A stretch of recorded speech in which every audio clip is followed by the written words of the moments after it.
नमस्कार, मी कीर्ती गायकवाड. स्वागत आहे आपलं आय न्यूज 28 मध्ये. चला तर मग जाणून घेऊयात महाराष्ट्रातल्या ताज्या घडामोडी. बिबट्याच्या हल्ल्यात बोरठण येथील तरुण जखमी. जव्हार तालुक्यात मागील 2 ते 3 दिवसात विविध ठिकाणी पाळीव प्राण्यांवर हल्ले होत असताना आज अचानक बोरठण गावातील तरुण हकेश चौधरी यांच्यावर जामसर ते जव्हार या रस्त्यालगत चालत जात असताना लपून बसलेल्या बिबट्याने अचानक हल्ला केला. यामध्ये तरुण गंभीर जखमी झाला असून त्याला नाशिक येथे उपचारासाठी नेण्यात आले आहे.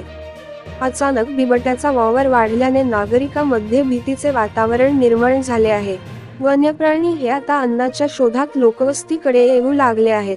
यासाठी वन विभागाने काहीतरी उपाययोजना कराव्यात व तरुण हकेश चौधरी यांना उपचारासाठी मदत करावी अशी लोकांची प्रतिक्रिया व्यक्त केली आहे. वार्ताहर जव्हार तालुका गणेश दळवी यांची रिपोर्ट.